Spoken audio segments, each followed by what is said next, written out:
Muchas gracias por acompañarme en Carolina News. En esta ocasión tengo el gusto de presentar una entrevista con el señor Hugo Picado León. Él es licenciado en Derecho, es doctor en Ciencias Políticas y Estudios Latinoamericanos por parte de la Universidad de Salamanca y también es director del Instituto de Formación en Democracia y FED adscrito al Tribunal Supremo de Elecciones. Esto lo convierte en una voz autorizada para hablar de todos los procesos electorales. Y en esta ocasión hablaremos sobre el proceso electoral que ya inició, pero que tendrá su día máximo, el día de este martes 5 de noviembre. Si será el expresidente Donald Trump el presidente o será por primera vez una mujer, la señora Kamala Harris, vicepresidenta. Muchas gracias, doctor Picado, por acompañarme en esta entrevista y vamos a ponernos en contexto cómo es el proceso electoral en los Estados Unidos de América. Un saludo cordial, estimada Carolina. Bueno, lo primero que habría que decir es que es un sistema electoral bastante diferente a los sistemas electorales latinoamericanos, que se caracterizan por ser organizados por un organismo electoral, eh, sea en países muy grandes como Brasil o México, o en países pequeños como Costa Rica o como Guatemala, El Salvador. Hay organismos electorales que se encargan de organizar la logística electoral y rige una legislación pareja para para todo el sistema electoral, para todo el régimen electoral. En Estados Unidos no existe eso. En Estados Unidos no existe algo así como un organismo electoral que organice los comicios en todo el territorio, sino que más bien es un régimen electoral que podríamos denominar como desconcentrado. Estados Unidos es un estado federal. De sus estados, 50 estados tienen derecho a participar en los comicios presidenciales y, y parlamentarios. Y cada estado emite su propia legislación electoral. Además, cada estado suele delegar parte o toda esa legislación en sus subdivisiones, que se llaman distritos electorales, y inclusive esos distritos suelen delegar aspectos del régimen electoral en los condados, es decir, una especie de municipios aquí. Entonces, el sistema electoral estadounidense es desconcentrado, no hay una uniformidad de formas de voto, no hay uniformidad en requisitos para registrarse como elector, no hay uniformidad en cuanto a cuándo y cómo se puede ejercer el voto adelantado, cuándo y cómo se puede ejercer el voto por correo. Todo depende de la legislación interna de cada estado y al no existir un modelo de organismo electoral independiente, que es el caso de toda la América Latina, en Estados Unidos normalmente son órganos del Poder Ejecutivo los que llevan a cabo la organización comicial, la organización electoral. Ahora, dicho esto, sí es un sistema electoral con varios problemas que han venido poniéndose en manifiesto, sobre todo en el nuevo milenio. Eh, claro que es una legislación muy antigua. En realidad, el régimen electoral estadounidense se basa en la Convención Constituyente de 1787 que se llevó a cabo en Filadelfia. Estamos hablando de hace este, de finales del siglo XVIII, siglo XIX, siglo XX, ya estamos por el siglo XXI y es la misma legislación matriz, lo cual hace que en varios aspectos la legislación estadounidense sea un tanto arcaica u obsoleta, como ha sido acusado por las críticas dentro de los mismos Estados Unidos a raíz de acontecimientos, problemas que han venido aquejando a la organización electoral del año 2000 en adelante. Esta norma general, que es la norma constitucional, ha experimentado varias enmiendas. Por ejemplo, la séptima enmienda de 1913 fue la que dispuso la elección directa de los senadores, eh, que, que no aplica, por ejemplo, para elección presidencial, que sigue siendo una elección indirecta. En 1919 se aprobó la novena enmienda que permitió el voto de las mujeres.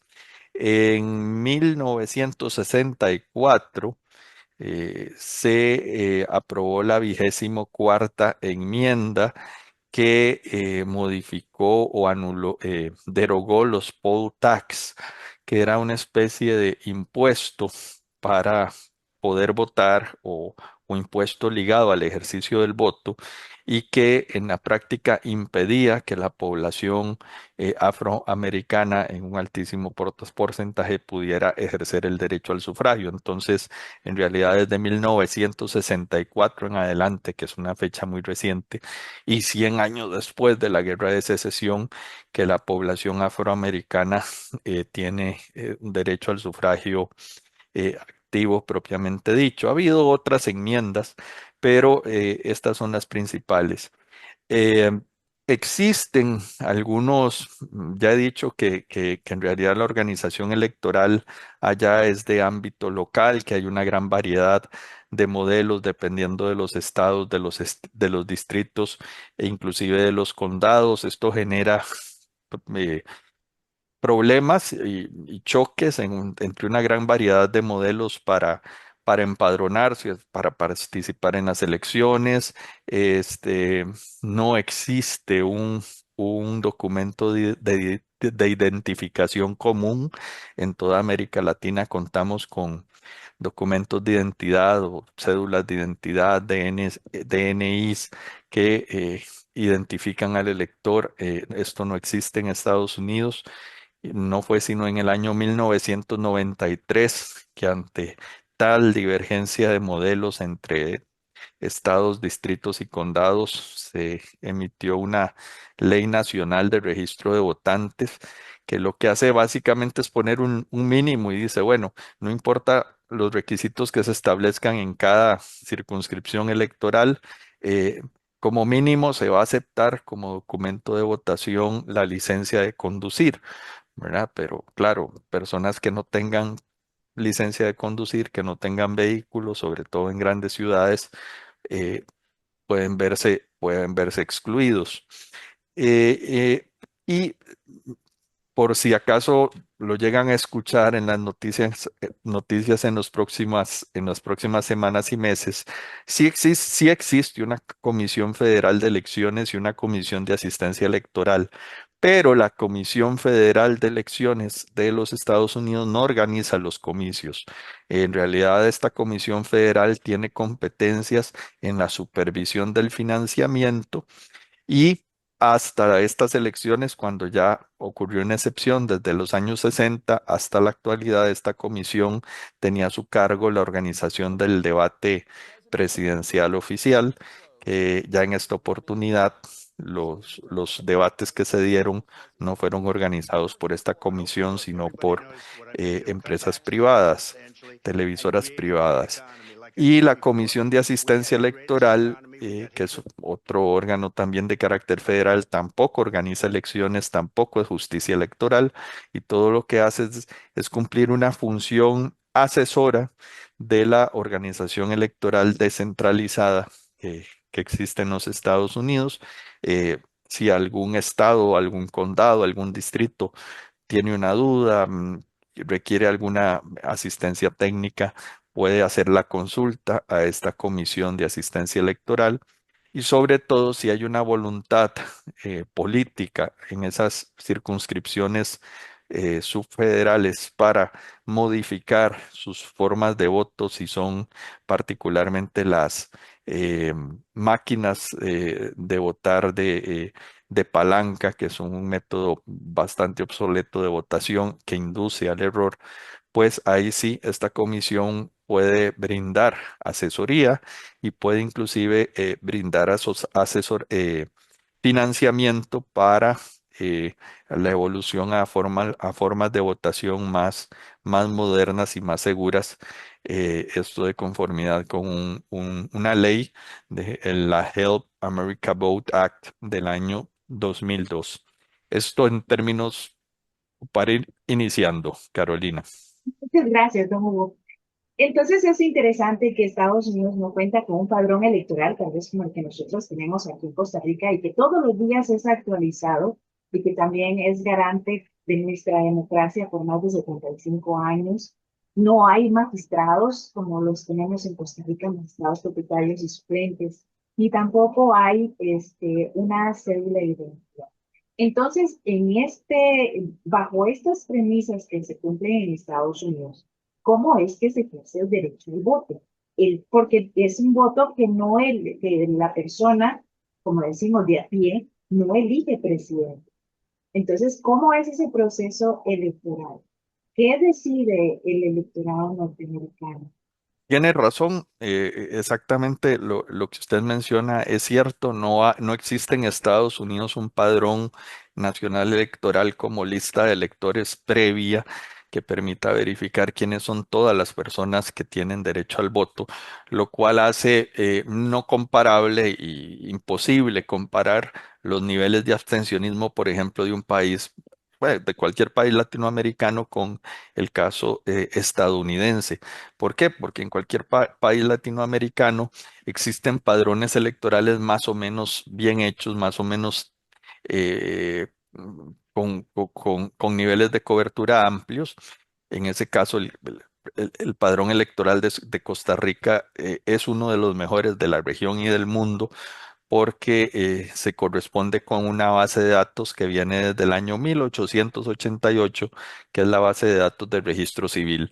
Todo costarricense que cumpla 18 años y solicite su cédula de identidad automáticamente, sin hacer más, pasa a ser parte del Padrón Nacional Electoral y en el caso de que fallezca, inmediatamente se le saca también del Padrón Nacional Electoral. Ese es más o menos el sistema en que se construye la lista de electores y que permite identificar claramente quiénes votan, que es una de las preguntas básicas en cualquier modelo electivo. En Estados Unidos no existe eso y en realidad el elector para poder votar tiene primero que hacer un trámite de registración. Elección tras elección, tiene que ir a una oficina o escribir enviar una carta o hacer algún trámite que le permita, según la legislación que aplique en su estado, en su distrito y hasta en su condado, para poder registrarse como tal. ¿Eso qué significa? Un subregistro enorme, porque hay millones de personas en Estados Unidos que simplemente no se van a registrar y no terminan votando y no terminan registradas en ninguna lista, por ejemplo, de abstencionismo. Quienes se registran son personas que ya tienen normalmente alguna intención de votar. Eh, Sí, no hay un organismo electoral estadual, federal, no hay un criterio de independencia del organismo electoral, sino que se sigue un modelo muy tradicional sobre todo del siglo XVIII y siglo XIX, que es la organización electoral en manos del Poder Ejecutivo, es decir, son los órganos ejecutivos de cada estado y distrito y condado los que organizan los comicios. Eso puede llegar a ser muy conflictivo y lo fue, por ejemplo, en las elecciones del año 2000, cuando eh, las elecciones se decidieron en el estado de Florida. Hubo una gran contención porque el margen, la diferencia de votación en Florida fue de apenas entre el candidato ganador que finalmente fue George W. Bush frente al entonces vicepresidente Al Gore, fue de apenas 900 votos y quien organizó las elecciones en Florida era Jeb Bush, el hermano de George W. Bush, el hermano del candidato. Y hubo algunas prácticas en la administración, en la organización electoral que sesgaron un tanto los resultados, que excluyó de la lista de electores a una población que era tendientemente afín al candidato Gore. Y entonces ese tipo de problemas se pueden dar en un sistema. Pero bueno, al fin y al cabo es un sistema peculiar, es un sistema así donde lo que vamos a ver varios millones, decenas de millones de estadounidenses acudiendo a las urnas, lo han venido haciendo desde hace varias semanas con voto adelantado y con voto por correo. Que de Y eso ya le voy a preguntar cómo es la modalidad de votación. sí, esas es las formas de voto que son muy variadas. En realidad ellos van a votar por tres cargos, por tres tipos de cargos elegir. Se va a elegir a un presidente y a un vicepresidente. En Estados Unidos, por constitución, solo hay un presidente y un vicepresidente nada más. Presidente y vicepresidente no son electos por voto popular, son electos por el voto del colegio electoral. El colegio electoral es integrado por 538 delegados. Entonces, cada uno de los 50 estados de Estados Unidos va a votar para definir a sus delegados. El sistema supone que en cada estado se lleva la totalidad de sus electores el candidato que obtenga más votos. Es decir, el que gana, gana todo. Los estados tienen diferentes números de electores dependiendo de su población. Entonces, de estos 538 delegados, la cifra ganadora, la cifra que le asegura a un candidato que va a ser el presidente de los Estados Unidos o la presidenta es 270, que es la mitad más uno de estos 538 delegados.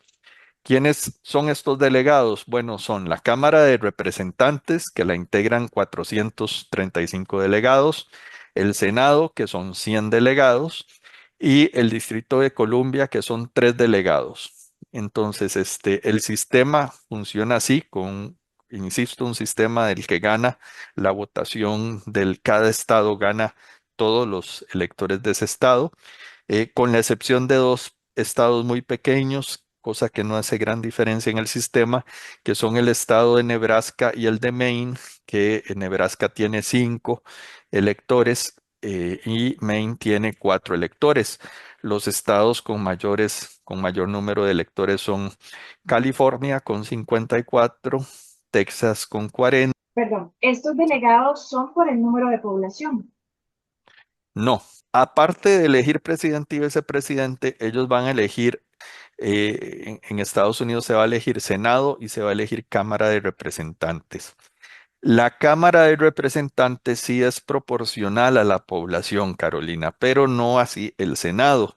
La Cámara de Representantes es lo que en los sistemas eh, parlamentaristas bicamerales se denomina Cámara Baja. Está compuesta por 435 delegados. Un delegado por cada uno de los estados, ese es un mínimo, todos los estados tienen por lo menos un delegado, y el resto de los delegados, el resto de los escaños, perdón, son atribuidos a cada estado en proporción al último censo de población. Entonces, sí, en realidad el porcentaje de representantes que elige cada estado para la Cámara de Representantes sí es proporcional. En el caso de los representantes por el Senado no es proporcional. En el caso del Senado, que viene a ser la Cámara Alta en los Estados Unidos, está compuesto por 100 senadores. Estos 100 senadores son dos por cada estado. Entonces, ahí no importa que el estado tenga más o menos población. Cualquier estado, grande o pequeño, mediano, tiene solamente dos representantes en el Senado.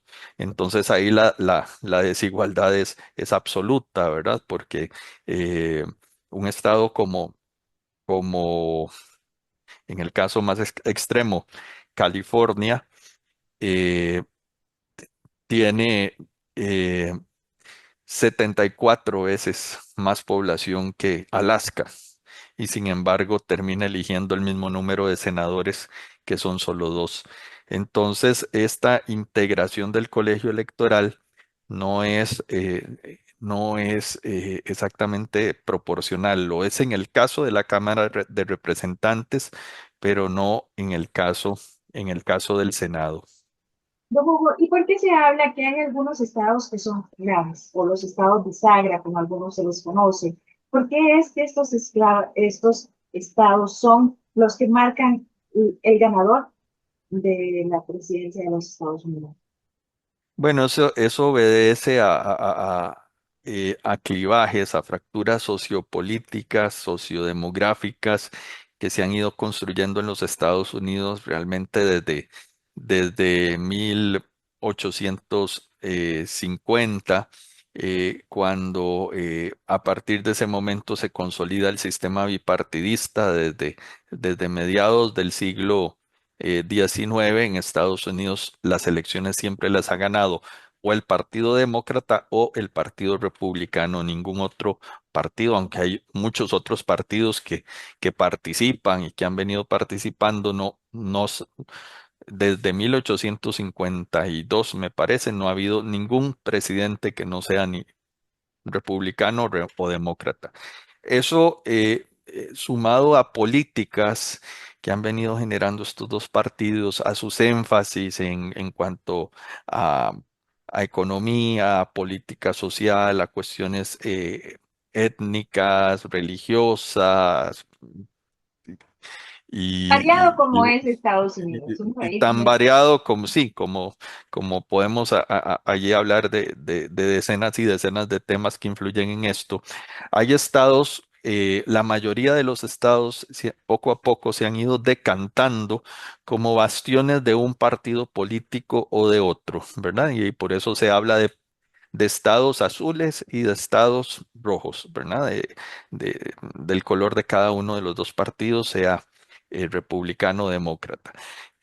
Esos estados, normalmente cuando son estados muy grandes, con ciudades muy grandes y donde hay además contacto con el mar, que eso facilita un vínculo con el mundo, llegan los barcos, llegan visitantes extranjeros, son estados más cosmopolitas, estos estados tienden a ser un poco más abiertos socialmente, más liberales. Mientras que los estados del centro de los Estados Unidos, un tanto más aislados, un tanto más estáticos en lo social, más conservadores en sus costumbres, tienden a ser estados fuertemente republicanos. Entonces, eso se nota en la geografía política de los Estados Unidos. Entre estos estados muy definidos se da un empate, ¿verdad? Ambos partidos políticos tienen una posición, un número de delegados bastante parecido. Entonces, quien termina definiendo las elecciones son 7 estados, que son los estados péndulo, estados que en una elección votan republicano, en la otra demócrata, y ahí van, ¿verdad? Estos 7 estados que se definen así, estados péndulo en castellano, en inglés, estados swing, estos estados péndulo al final son los que han concentrado en las últimas semanas los mayores esfuerzos de el expresidente Trump y de la vicepresidenta Harris, porque son los estados que al final van a terminar definiendo la elección. Don Hugo, agradecerle el tiempo que me está dando ya para ir finalizando esta interesante entrevista que estoy teniendo con usted. Tal vez si hablamos un poco de las formas de votación que hay en los Estados Unidos, que es la anticipada, que es por correo electrónico, también que es el propio día que se va a ir a votar, estas maquinarias que inclusive son obsoletas, pero todavía se utilizan. Tal vez si nos comenta tema tan importante de cómo es el voto en Estados Unidos. Bueno, el voto es tan variado como los Estados Unidos mismo. Al ser un sistema totalmente desconcentrado, Carolina, cada estado tiene su ley y los estados pueden subdelegar eh, la forma de voto y la organización de los comicios en sus distritos y en sus condados inclusive. Esto genera que en Estados Unidos se puede encontrar en un barrio un sistema de votación específico con, es decir, papeletas mariposa con máquinas de palanca, que es un método obsoleto y que induce al error. Y en el barrio de La Par, en el condado de La Par, tal vez está votando con papeleta, con urna electrónica, ¿verdad? Que ya es un sistema mucho más moderno y con pantallas táctiles y demás. Entonces la variedad es muy grande. Quizás, y sí lo característico, a diferencia de, digamos, del caso costarricense, eh, es que el voto por correo sí es una práctica muy generalizada en Estados Unidos, es una de las primeras democracias en el mundo que desarrolla el voto por correo como una práctica y esto obedece a dos factores históricos. Número uno, es un país que ha contado con ejército y que normalmente los soldados, muchos de los soldados están fuera de su lugar de residencia en la época de elecciones. Sirviendo a su nación y por ende el voto por correo es una manera de facilitar el voto a las Fuerzas Armadas de los Estados Unidos desde el nacimiento de- del país. Y segundo, el segundo elemento que ha favorecido el auge del voto del correo en Estados Unidos es que el correo postal de Estados Unidos fue una institución clave en la conquista del oeste, en la construcción de la identidad inclusive de Estados Unidos como nación. El correo postal es realmente una institución prestigiosa, profundamente arraigada en la vivencia de la sociedad norteamericana y es también una institución, hay que decirlo, sumamente eficiente. Lo sigue siendo, ¿verdad? Aunque ya hoy cada vez es menos el correo postal de cartas. El correo postal estadounidense se mantiene vigente porque ha sabido reinventarse para las nuevas épocas. Por ejemplo, llevando a las casas todo lo que el norteamericano, el estadounidense compra por internet, por ejemplo, ¿verdad? Se lleva en buena medida por correo postal. Entonces, el voto por correo es bastante generalizado. Inclusive hay, hay dos estados, Washington y Oregon. El estado de Washington, no Washington, D.C., sino el estado de Washington y el estado de Oregon tienen como única forma de votación el voto por correo, única. Y ya el resto de los estados sí tienen varias formas de votación, ¿verdad? Y muchos estados autorizan formas de voto adelantado.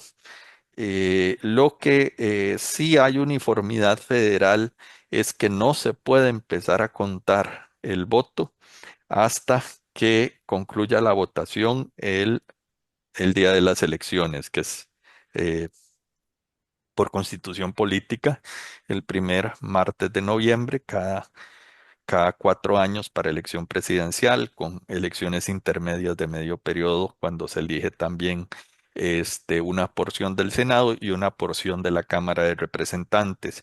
Entonces, la clave no es el voto popular, ¿verdad? Porque ya se ha dado, se dio en el siglo XIX y se ha dado ya también en varias ocasiones en el siglo XXI, en el siglo XX no, pero en el siglo XXI sí, la situación de que las elecciones termine ganándolas el candidato que obtuvo la mayor cantidad de votos electorales, que es esta suma de votos de 270, ese mínimo de 270 que se obtiene del total de electores que se definen por estado, de los 538 delegados y que sin embargo ese presidente haya perdido, puede haber perdido el voto en voto popular, ¿verdad? Que es el voto directo de la ciudadanía. Es decir, el presidente de los Estados Unidos o presidenta no se elige por voto directo, sino por esta dinámica de colegio electoral que es, eh, es notable la diferencia con un sistema electoral latinoamericano. Muchas gracias, doctor Picado, por ponernos en contexto, por conocer cómo es que funciona el colegio electoral, cómo son las votaciones en los Estados Unidos. Muchas gracias por su tiempo, cómo van a ser las elecciones. Así que muchas gracias. Gracias a usted, estimable Carolina, y quedo a las órdenes. Muchas gracias. Acabamos de conversar con el doctor Hugo Picado León. Él es licenciado en Derecho por parte de la Universidad de Costa Rica. Es doctor en Ciencias Políticas y Estudios Latinoamericanos en la Universidad de Salamanca y además es director del Instituto de Formación en Democracia IFED, adscrito al Tribunal Supremo de Elecciones. Así que tuve el placer de conversar con el doctor Picado sobre el proceso electoral en Estados Unidos.